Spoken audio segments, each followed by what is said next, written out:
Good morning, ladies and gentlemen. Thank you for attending. I know it's quite early this morning, so I'm hoping that a lot of you aren't suffering a little worse for wear and you didn't have too much of a late night last night. This morning's session, we're going to start, and it's Retail Global Expansion, a portfolio of opportunities. First of all, I'm just going to do a brief introduction of the panellists. On my left is Philippe Correa from Parfois, Portugal. He's the expansion director.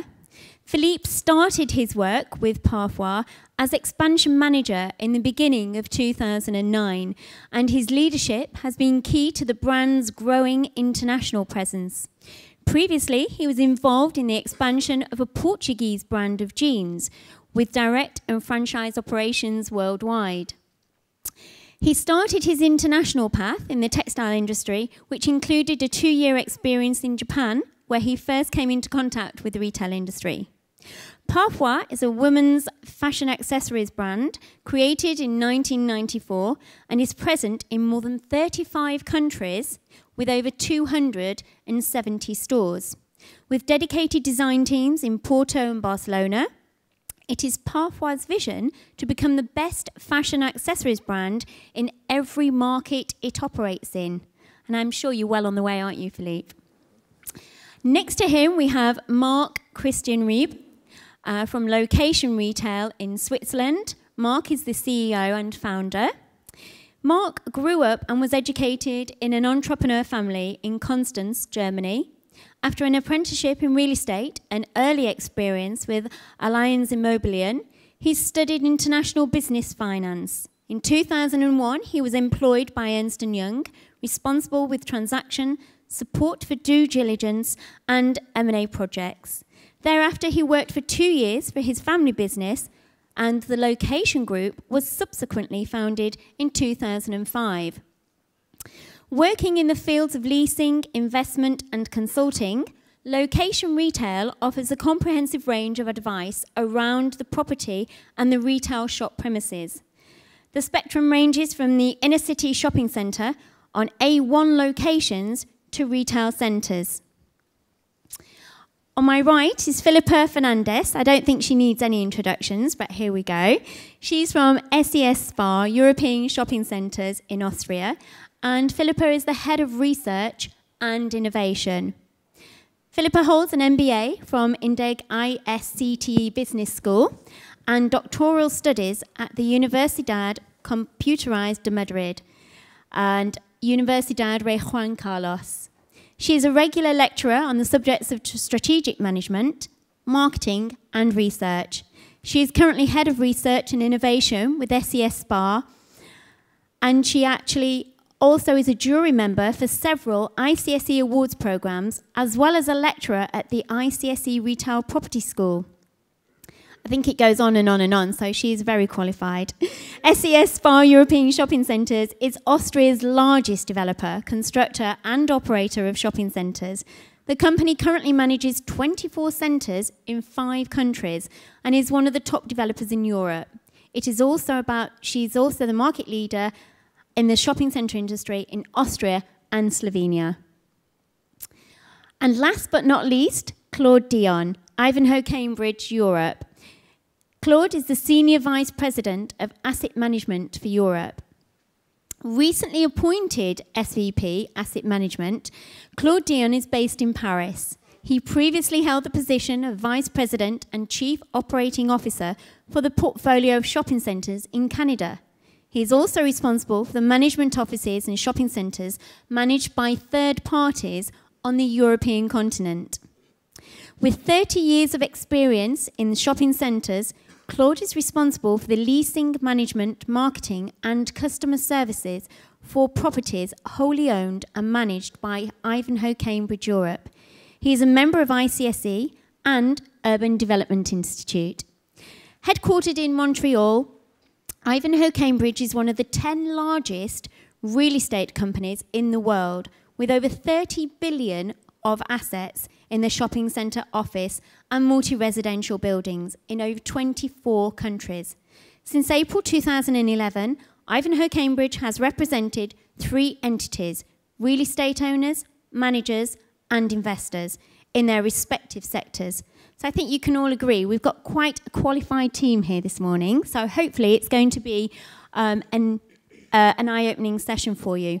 What we don't want to do is we don't want to talk all the time. So we'd like it to be an interactive session. So if at any time you would like to ask us questions, please put up your hand and we will actually let you interact with us, because it's all about you learning and taking away some knowledge.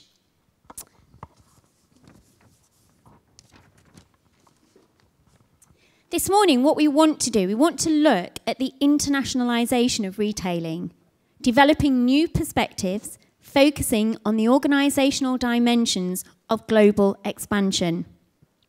Global markets will become increasingly crucial as the growth prospects transition from Western markets to new emerging areas.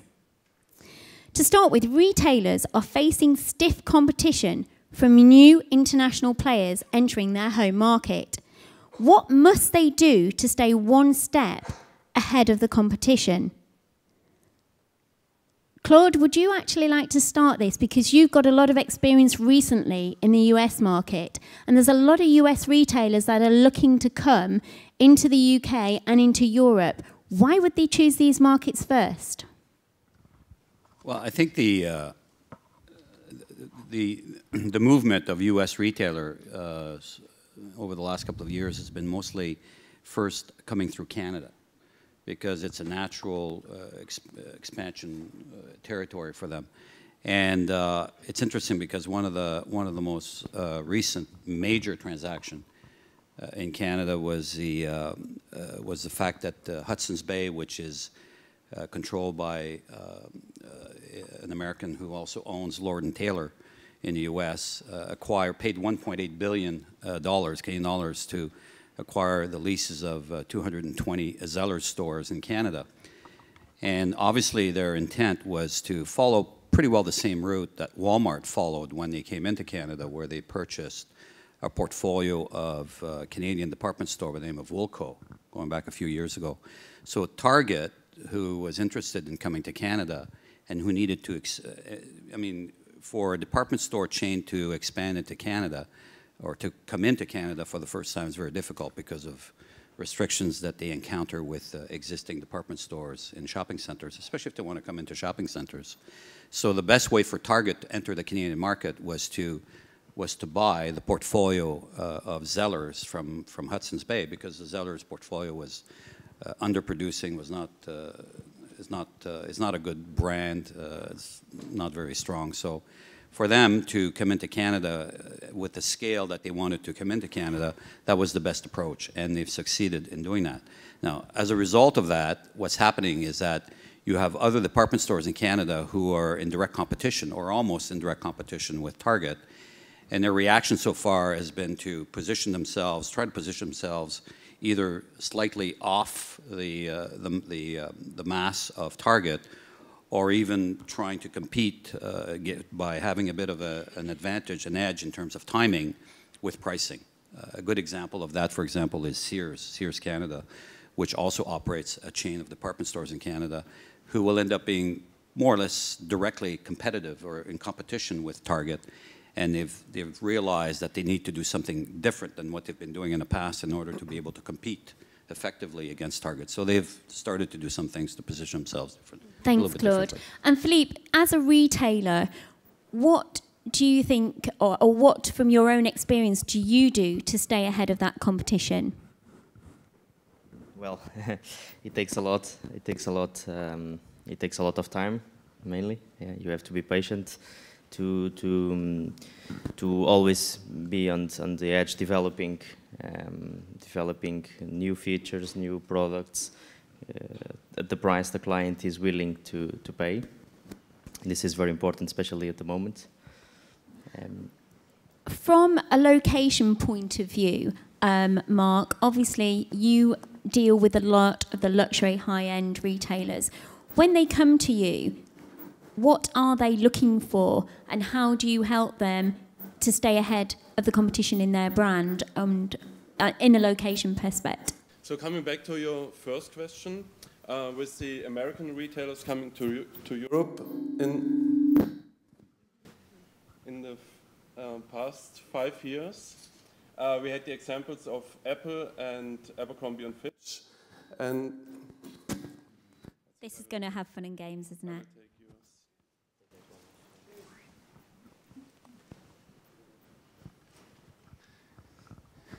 Apple was coming first to London. The same was with Abercrombie and Fitch, and then they looked for continental Europe.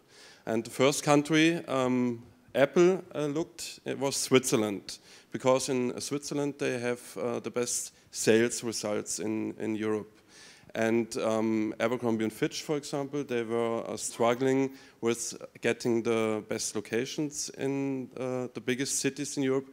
And so the best example is their second store they opened in Copenhagen, which was a long, long way to get this location. And then in between, this was in 2008, they decided to stop the project, but they couldn't get out of their lease contract, so they continued the project. And then they opened the next store in Milan, then in Paris, and in Düsseldorf, and it took them a long, long time to close the deals because of the different rules we have in each country in Europe. And obviously, Philippa, from a developer's perspective, you must see a lot of retailers changing their formats within shopping centres to stay ahead of that competition. What, from your own experience, what do you see them doing perhaps that you could help other people? Well, good morning, everyone. In fact, they are trying sometimes to adapt the concepts that they have and when they bring to Europe, of course, to adequate a little bit to our touch. But more or less, it stays more or less the same. Also to keep the core of the brand, but of course they adapt to the different formats that we have in terms of shopping centers, or they of course have to adapt sometimes also the products and so on. But there's one point that I would like to bring here to the discussion, is that I think that also for international retailers, coming to Europe is not just a question of sometimes just of money. It's also a question of branding, because they are targeting, of course, very important markets like Asian markets and others. But coming to Europe is like also an advertising point, because when they go to Asia, they show they are in the capital of fashion. They are in London, they are in Paris, they are in Frankfurt, Berlin. So they are everywhere. They're in Italy. That's for a friend that I have there. So it's also important for them as an investment of marketing. That's why you are seeing brands like, for example, Victoria's Secret, that now are, again, rethinking their plans to come to Europe, and they will focus the first store in London again. They tried once, didn't succeed, they are trying again. Because, and I discussed with the CEO of the company when I was last time in the US, and it's one question also of branding, of being in Europe as that. And of course, we as developers, that's what we want. We want always to have new brands, new stores, completely new formats, even if they don't adequate, but if they can bring us something fresh, because the reality is that we have the same formats everywhere, you check the same stores everywhere, at least that we can have that difference of time, that gap, that just my shopping center as the first Hollister in Austria, for example. And for me, even that question of time, that I'm the first mover, it's important. I think that store environments need to be more like brand emporiums, engaging the customer. And I think we're going to see a lot more of that as well. Just for an example, in the UK, a lot of retailers are consolidating stores, and then they're trying to concentrate the few that they have on larger, more experienced stores. So I think we're going to see a lot more of that as well. Right, okay, now moving on. It's now a good time for retailers to invest in a global expansion strategy. Or should they wait for economic conditions to measurably improve? Now, that's a question on everybody's minds at the moment. Should I actually enter into an expansion program, or should I wait? Who would like... Claude, do you want to actually start the ball rolling on that? I can take a swipe at that. I think, just to sort of pick up on the US retailers expanding into Europe, You're absolutely right that London is the entry point for a number of reasons. Scale, as much as is important for an international retailer, I think scale now is less important than it used to be. I think now the pitch is more critical for the success, especially in markets where a retailer comes into, because they can't afford to make a mistake on location. The power of the brand is also something that they need to be very conscious of. And for example, taking the example of Abercrombie and Fitch, as you know, they have the two concepts. One is a street concept called Abercrombie and Fitch, and the Hollister concept, which is a shopping center concept. So for them to come into a new territory, if the concept they want to expand is Hollister, they need to establish a relationship with the major shopping center developer, because that's who they're going to end up doing a deal with. And because Hollister has very stringent, very strict physical, technical requirements for their store, it's important for them to identify not only the market, but the right real estate in those markets to be able to continue their expansion and protect their brand. So, I'm sorry, I lost my train of thought on the original question. What was your question? As retailers focus, is now a good time for them to invest in a global expansion strategy? Well, or should they wait? I think to the extent that they've identified those markets that they feel are critical for their expansion, it's probably a good time in those markets, even those markets that are being squeezed economically, because I think there are some opportunities, real estate opportunities, with certain landlords that need to fill some space. Maybe London's not a good example, but outside of London, you probably could cut yourself the best deal right now, because especially in some real estate, some locations that maybe have some vacancies, where maybe because of the economic situation, you've got some retailers that are falling off the charts. It probably would be the best time to, from a financial point of view, probably the best time to negotiate the best deal.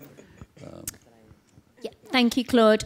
From your point of view, you're doing a lot of expansion, aren't you, Philippe? So you've not sat back on your laurels and waited. Why haven't you? Exactly. Well, first of all, coming to your previous question, if this is a good time or not, I mean, it always depends on I mean, your brand must be ready. If you feel you're not ready, it's not the right moment. You should make your homework, let's say, because you need to have your teams in place, you know, in terms of logistics, design, IT, whichever, okay? And if you feel then your teams are in place and you're ready for that, then it's of course the best time, and you should go for it. In our case, for example, we opened 10 new markets last year, sorry. We saw our roadmap is going through emerging markets. Okay, that's where we're going, because we feel we can expand much faster in an easier way, let's say. And we're adapting our product locally, specifically in two ways: for very warm markets, Middle East, Latin America, etc., and the opposite for very cold markets, say Russian. So where we develop very specific products, and in order to adapt to local specificities. And it's going very well, so we're not going to stop that way. We keeping to open new markets and developing to be a real global brand. Philippa. Thank you. In fact, I live in Austria and Germany, but I come from a country where we have a sentence that we say, it's better to do today because tomorrow may never comes.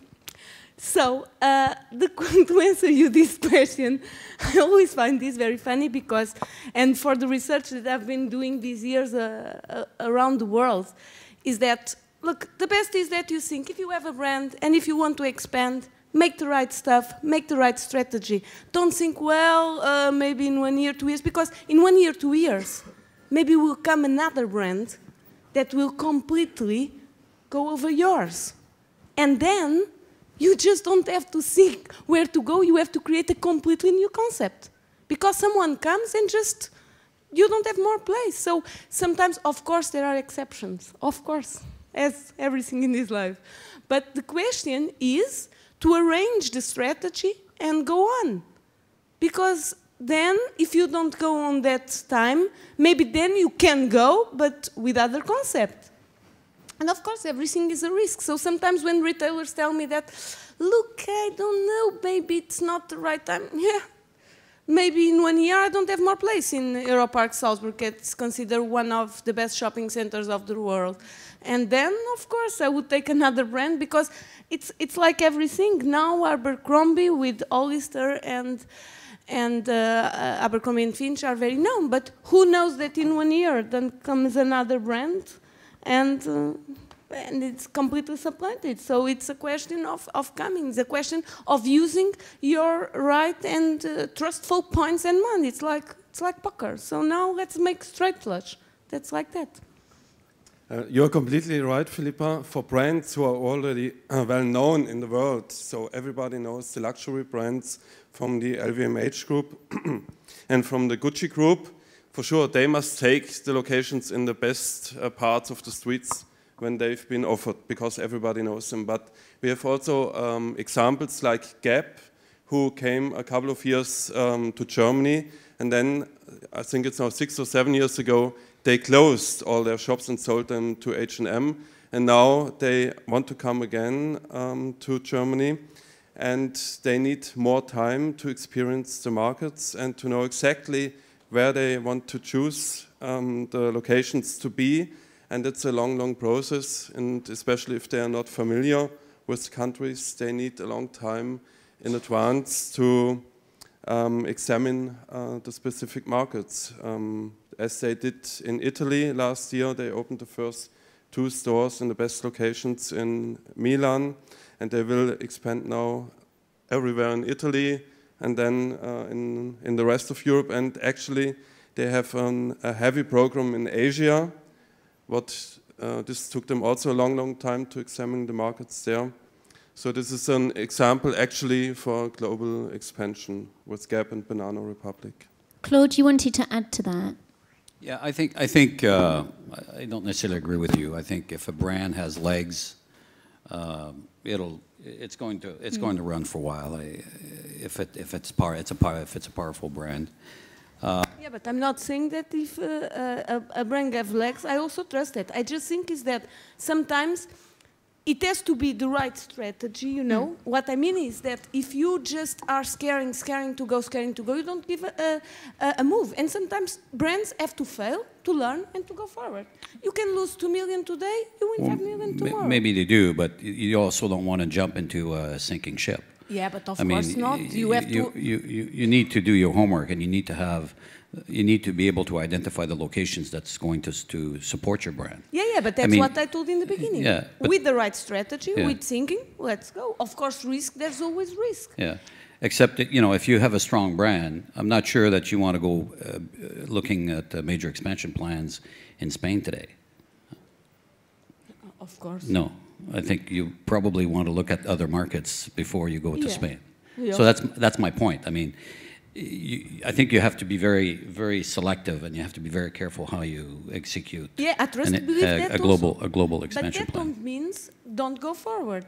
No, I'm not saying don't go forward. Yeah, I'm just saying. So we are the same opinion. I also think I never told nothing against that. Maybe we have a language barrier or something. I think this is the conversation. Maybe we should talk in Spanish. Maybe you'll understand better in Spanish. I was recently with Alex Cara in Cairo at Cityscape Egypt, and he's the vice president of expansion for Esprit. And his words were, capitalize on growth in the region in underdeserved markets. Those who make the most money are those who have the courage, the leadership, and speed to market when competitors falter. So there is that certain thing, take the risk, but don't take the risk unless you've done your homework. So I think that's a mixture of both of that. But moving on, what are developers actually doing to entice these international retailers.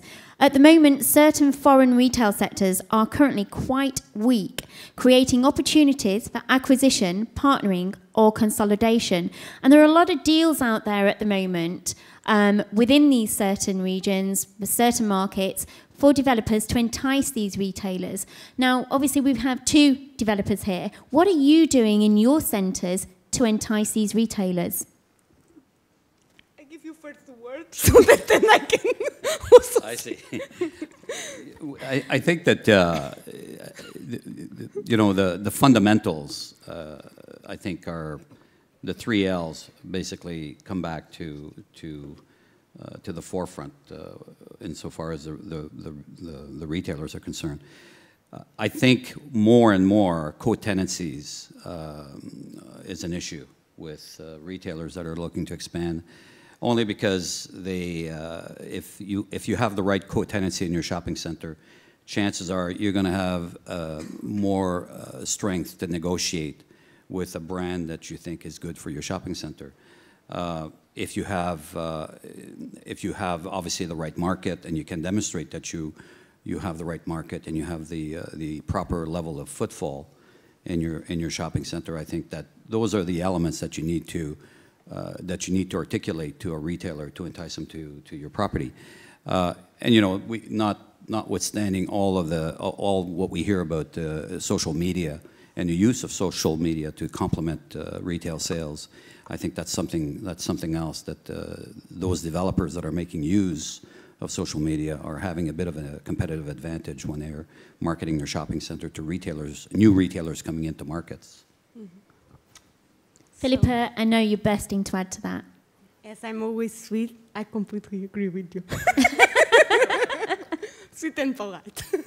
No, I think you are completely right. It's also the way as we in SAS Power work. It's for us very important, of course, to attract new developers is the co-tenancy. It says, look, we have an incredible tenant mix that will make your brand really go forward because we'll support you and we'll bring you new clients that are your target clients. That's, of course, one point very important. Another point, of course, is that in our case we have very good locations, and that's also one point very important for new retailers, as you also told, and as we discuss over here. And of course, the whole strategy that we have in the shopping centers, and I cannot reveal everything so that you can also speak with us and bring your brands.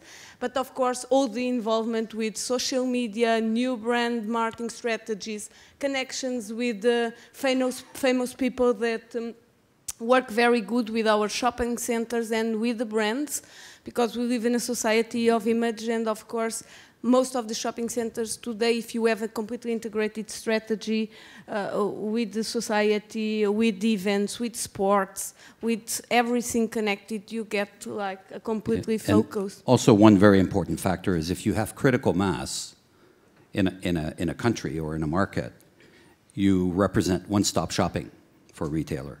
Retailer comes to you, knock on your door, does 5 or 6 deals. Like we've seen in Germany, for example, when Hollister went to Germany, they went to ECE, they did 6 deals. Yeah. So that's, if you have critical mass in a market, we have critical mass in Canada. When retailers come to Canada for the first time, they can't bypass us. They can't go around us. Yeah. They have to come to us because we have some of the best retail in Canada. So if you want to expand into Canada, you have to come and knock on our door. And it's the same in most countries in Europe. If you want to go to France, you got to go see Unibail. I mean, there's no way around it. So.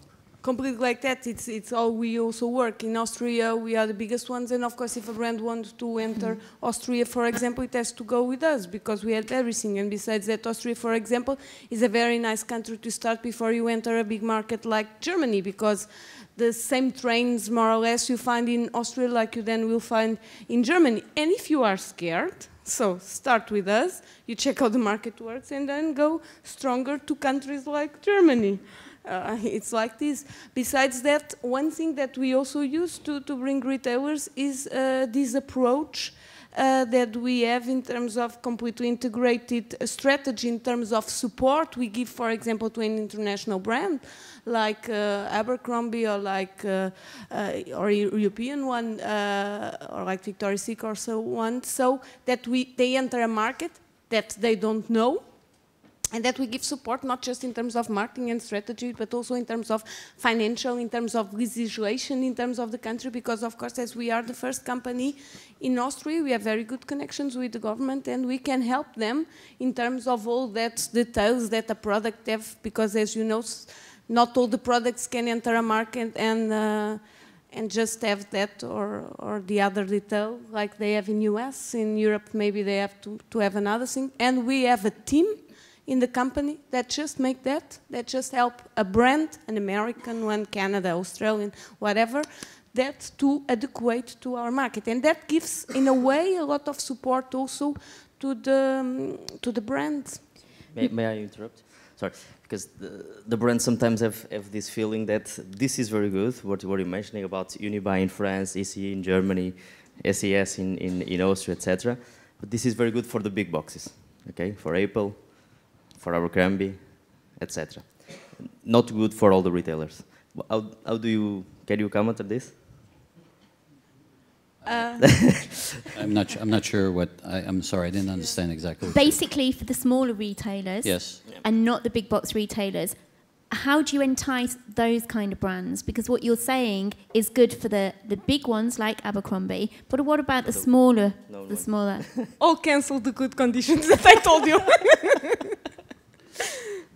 I think if even I mean, I wouldn't consider you a small retailer. No, I mean, we're negotiating with Unibuy, for example. I see, okay. But you're talking about a small local retailer? Or I'm not sure I understand the question. Well, I mean, depends, because sometimes, for example, at the moment, and this contradicts what we just mentioned, we're opening this season 15 stores in Spain. Right. We go case by case. Good for you. Yeah, good. That's good. We should talk. I mean, if it's working, I'm more from the Philippa's point of view. I mean, if it's working, we should go. Yes. It's a good moment to go. Mm-hmm. And there is leases that are, you know, people getting out. Leases are there to take. So it's a good moment. If you feel that your brand is doing well there. Well, but in any case, I mean, we're doing also, for example, Unibuy in Paris. We just did the first deal. Of course, if it's going to work, it's in the best shopping center in Paris, Intramuros. Of course, with Unibuy, then we can roll out very quickly. But sometimes we also feel that, you know, it's the power. I mean, the power is not balanced between the retailer and the developer. You see what I mean? That's why I was provoking. I don't think it's ever been. That's right. We just pretend. What about the location side of it? Obviously, but going... Jane, if you don't mind, I'll just like to answer Philippe. I never let without. It's like I speak about a lot of stuff, but as I always told you, don't be worried because I always return to the point. And I think, in fact, I think I get what you mean in terms of the small retailers. The question is this. In the end of the game, very honest, who count for us, of course, is profit, is branding, is what we can bring. And it's not people left in the room, it's not nice. But I think we have different strategy according to the size of the retailers. In fact, at least in SAS we have. Because, of course, obviously, we cannot give the same conditions for a known brand as we give for Hollister or if we give for Victoria's Secret. But, for example, we have in the shopping centers for national retailers that we have to have a touch, we give them a different approach. Maybe we cannot give them the best position in our mall, but we at least will not charge him like 200 euros for a square meter that they should pay because they are not bringing us the profit that we want. But we have, at least at SAS, as I told you, we have, and I'm sure that in Evan and I also, we have a different approach, and sometimes we are even supporting some brands, national brands, to give that touch. But of course, it's like Darwin. We have to go to Darwin. Moving on, what preparations can retailers do to lay the foundations for greater and faster success, to enable them to position themselves as early movers rather than followers competing for market share? Now, obviously, one of the main things is location. So, Marc, I know that you specialise in making sure that the right retailers get the right location. So how do you go about that, and how do you actually ascertain that this is the perfect place for a new Forever 21, a new Parfois, a new Abercrombie? How do you do that? There are many examples, and an actual example is in New York on 5th Avenue, the new Uniqlo store. So Uniqlo started in New York on the Broadway with a fantastic store, which is still working very, very well. And then they were looking for many years for a new location on 5th Avenue. And in this shop where they are now, there was Brooks Brothers before, and it was not so easy to get them out, but Cushman & Wakefield, they did this project to find Uniqlo as the right tenant for this property. And then the landlord paid Brooks Brothers 46 million to leave the location, to make it empty, and finally Uniqlo took it. And in the same building is Zara, who bought out NBA, and they invested all in all 400 million. They bought the retail space for 326 million, and they spent another 74 million to pay out NBA and to build the store. These are two prominent examples in the best location, the best street in the world, and we are looking for these examples because we don't invent the wheel new.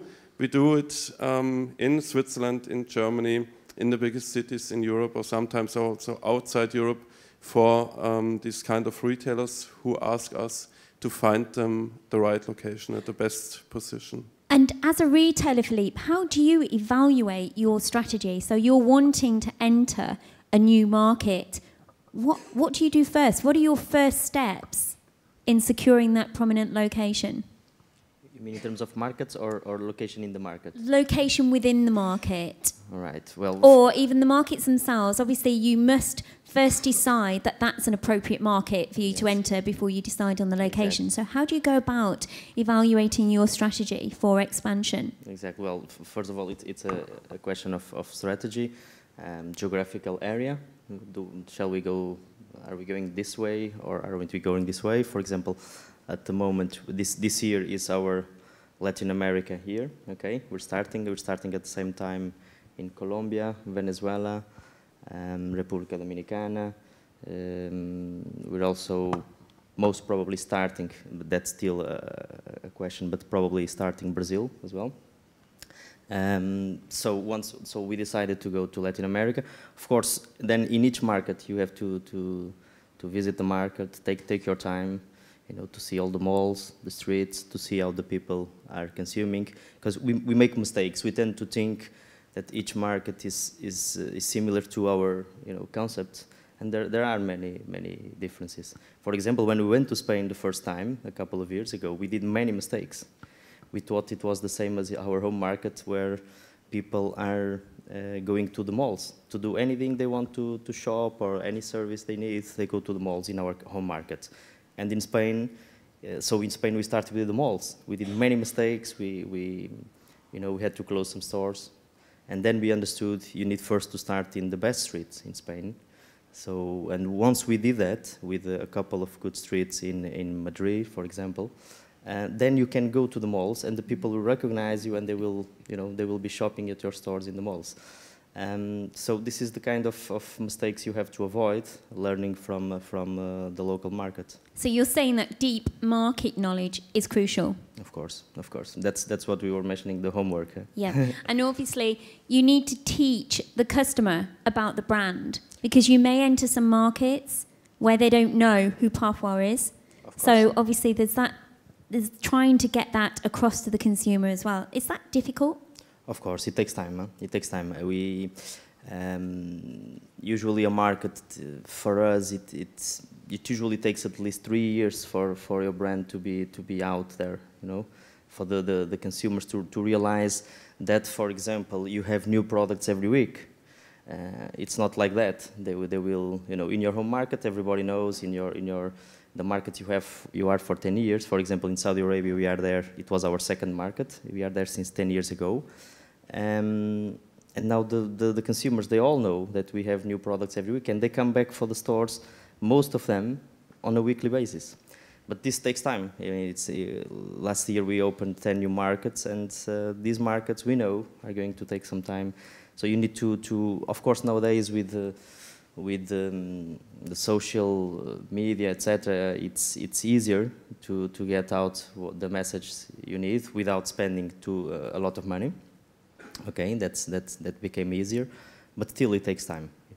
So in essence, you need to develop and determine which path to actually take, and develop, I suppose, a roadmap to global expansion, set out your store, and then have a look and do a lot of the research along the way.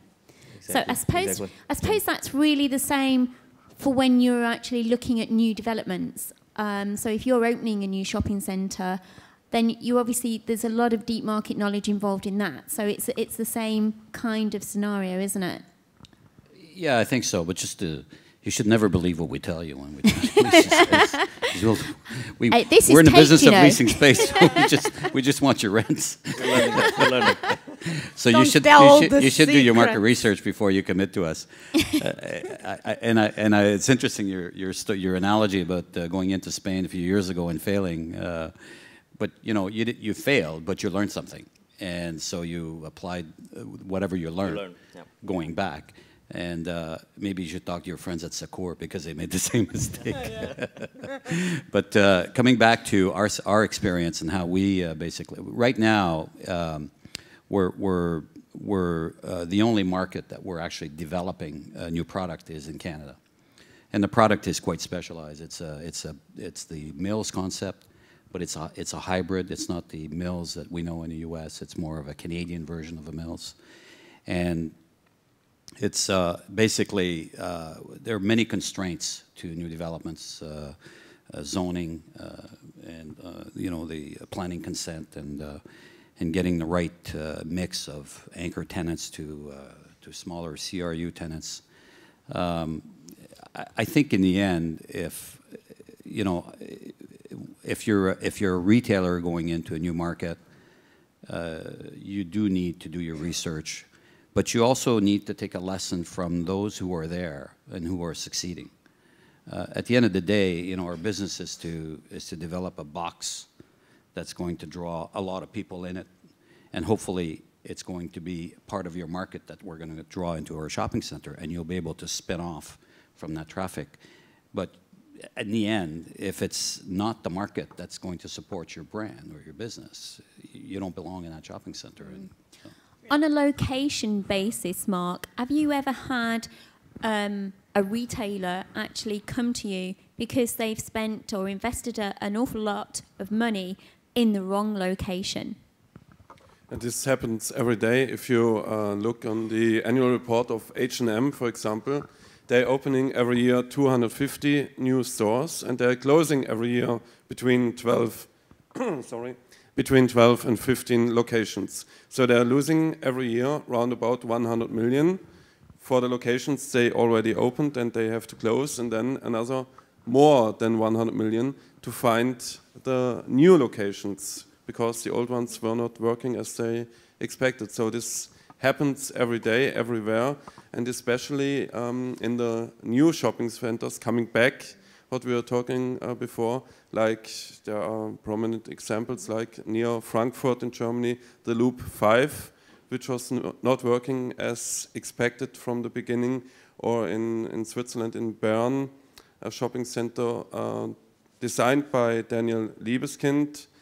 And here we have the good example that the location was so-so, it was okay directly at the motorway, but the architect was not the right one because he has no experience in shopping centers. He doesn't know how the people are walking, and that they don't want to be in a labyrinth. They want to see all the shops, and there are very big columns in front of the shop windows of the retailers. This is, from my point of view, the best example of a shopping center which was constructed in the wrong way. That's an interesting point. So it stems back right to the beginning from the design point of view to make sure that that shopping centre is actually designed right to enable excellent footfall. Yeah, and there's also a point, Jen, is that if you are working with a developer, with a big developer that have, and we go back to the mass point, critic, is that if your store, for example, don't work in a shopping center or don't work in a specific location in the mall, with a well-structured developer, he will try, of course, to find you a new store, to try to locate you maybe if it doesn't work in that city but can work in another city. So there's always a lot of opportunity for a retailer, and there's one of the parts of the support to get a good place and to work. Because of course, we are so interested as the retailer that the concept functions. So we will try our best to get it. Another example where you don't need the perfect location, but where the people are coming, is the new L Avenue project of the LVMH group in Shanghai. They will have all their brands in this, I think it's a 5,000 square meters floor building, and they attract the people to come to them. So there are different types of examples where you need the right location, where you don't need the right location, where people are coming to you. So. Yes, and for example in London, when Abercrombie come to London, that's a clear example. They get that store that's not really in Regent Street, and you see that people make that circuit to go there for the smell too, and they get to the store, and it's not really in a location that we say Oxford Street or Regent City. It's one of that streets in the middle. And there's no comparable example in America. Yeah. It's only in Europe.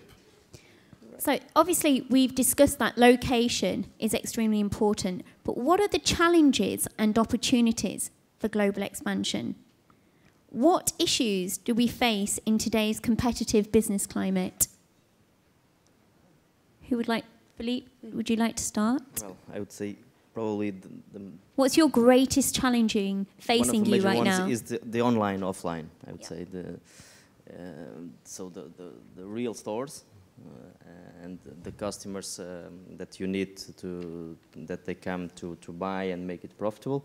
And then the online, how you can use that to bring customers to see your brand online and to buy online, but also to make that a bridge for them to come to visit your stores. Yeah. So it's creating that synergy between bricks and mortar and online retailing.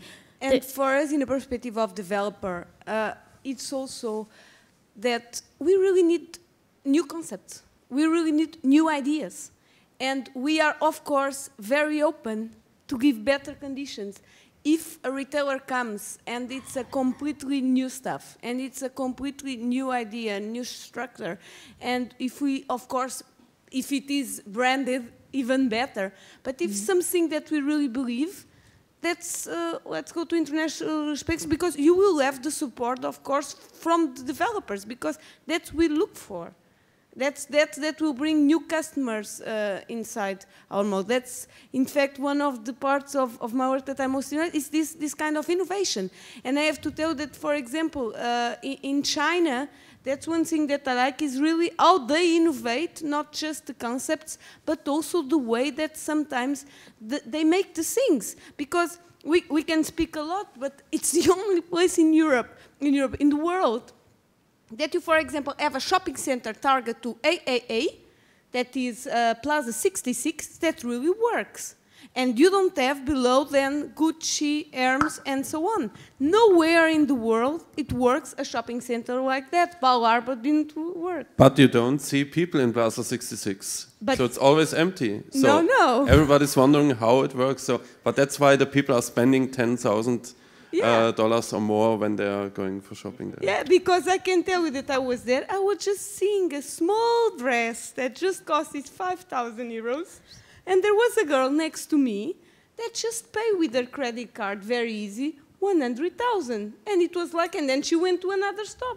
But I would say, as a better example, the IFC mall in Shanghai in Pudong is one of the best examples for a good working shopping center, or for one of the best shopping centers there. That's true, but it's also an example how a country innovate and bring international expansion. Because, and I was yesterday discussing that with Philippe, you really need to be innovative, because if you go there with your simple concept, it will not work. And we are seeing that with European brands that are now expanding to China, and they are having huge problems because it's not so easy to get in and truly have success. A lot of them have failed, and now they are trying to learn and trying to go, but that's China. I think a lot of the stores now are trying to create, a lot of retailers are trying to create more experience stores. You only have to look at Apple, of how they actually integrate their in-stores with online and use the digital to actually enhance customers as well. And I think another example, obviously, of that is Nike, where their offer is influenced by digital possibilities, and their website has been given the personality and sports heritage that actually then takes it through and runs through the stores as well. So I think we're going to see a lot more of these stores trying to create more of an experience to entice the customers in, and things like that as well. So it is going to be quite interesting of how the stores and the retailers actually adapt for the future. And I think as a retailer, you're looking at taking that concept and trying to roll it out, aren't you, to the customers of how you can integrate that experience. Exactly. I mean, because as you mentioned, the example of Nike, I mean, you can bring the customers to your store, and they can order their specific product, tailor-made, wherever. Yep. You can order online, and then they can collect, of course, in the store. You need to make some different experience. Some brands are now reducing the number of stores, and then you can make, for example, bigger stores, or do the opposite and make them, because you can make a small collection in the store. They can buy also online in the store with a wider collection. So, I mean, you need to think of this to see where you want to go, to have a vision for this. I think there's a lot of important messages that have come out here, but obviously time-wise, I think just in summarisation, the success factors for market leadership, there are lots, but they tend to have a focused strategic plan. Definitely, you need to have deep market knowledge, do your homework, wear out the shoe leather, walk the streets. You also need a precise land selection, expertise in local legal frameworks, expertise in design and delivery. If it's a failed design, that shopping centre isn't going to work. Key partnerships and synergies, blend of international and local expertise. A lot of people tend to go to a new international market with all their international knowledge, but don't know the first thing about the local market. So always engage in having someone from that particular market to help. And operational excellence. Maintain the brand equity and brand ethos, which is important. No matter where you actually expand to across the international markets, you've always got to maintain that brand equity. I mean, I'd like to thank the panel, and obviously, does anybody have any questions to ask any of them? You might get a few people answering at the same time. But is there any burning questions out there that you would actually like to ask any of the members of the panel? Gentleman at the front. Yeah, Claude, if you could explore... Thank you. I'd be interested in the development in Canada that you mentioned, in particular how that is different from what you do in the rest of North America. We've, excuse me, back in the mid-90s, we formed a joint venture partnership with the Mills Corporation.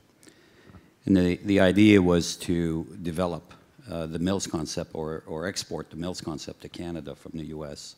The Mills concept in those days, and still today, was very successful. It's a very specific brand of retail experience, and the idea was that Mills would, through their network of retailers, would bring up the retailers to Canada. It didn't work out that way because Mills could not attract the American retailers to Canada. So we ended up still going ahead with the project, developing. The first one was north of Toronto called Vaughan Mills. The key to the success of the project, however, was to make sure that we had the anchor tenant being Bass Pro Shop. Very unique, was the first one in Canada. And the other key to the success of that development was the scale, the size. It needed to be very big. This, we're talking in terms of square footage, about 1.2 million square feet. it turned out to be very successful, but we had to improvise in terms of the merchandise mix and the type of retailers that we could fill it with, because we didn't have the stable of retailers that Mills had. So today we have developed two. One in the first one, which was Vaughan Mills in north of Toronto. We opened last August or 2 Augusts ago in Calgary, a center called Cross Iron Mills. We have one scheduled for development in Vancouver on a center called Tsawwassen Mills. And we're hoping to eventually do a couple more in Canada. But again, the key is, because now what we're seeing is that the outlet business is becoming very popular in Canada. And the American retailers that are focused on outlet retailing are seeing Canada as a land of opportunity to expand, because the Canadian economy is good, the Canadian banking system is strong, we still have a strong housing market in Canada, and the economy in general is good, Canada's growing. So the American retailers see Canada as a land of opportunity. So now the outlet retailers in the US are coming up to Canada. For example, PVH, Phil Van Heusen, is now bringing out all of their brands up to Canada, and that's helping us continue filling the mills with the type of retail that should be in the mills, because the mills concept is a combination of outlet retailing, manufacturer retailing, some regular retailing, and also the leisure component, the amusement component. And with Bass Pro as the anchor, you've got basically a key for success. Any more questions? Philippa? I would like just to say one thing about this thing that I always say when we speak about global retail expansion. There is a guy that called Baz Luhrmann. He has a song that is Wear Sunscreen. And he has one sentence that I like, and that I always, when I speak to the class of 98, 99, and I always say to retailers when they come with global ideas, is that do every day something that scares you. And because if it's good or not, it will be even tomorrow here. So it's trying it, because there's a world of opportunities. I think that's a really good note to actually finish on. I mean, there is, Marc from Location Group has actually done a very good, comprehensive retail market study, a global retail market study that can actually show you everything that's happening within each market. It actually assesses the retailers, the footfall, everything. So if you want to speak to Marc and you would like a copy of that, it would really help you if you're looking to actually enter new markets. And it's a very good research to actually give you some knowledge and prior market research before you go. So he's quite happy to actually speak to you. And if you would like a copy, then speak to Marc. And thank you very much for joining us this morning. Thank you. Thank you.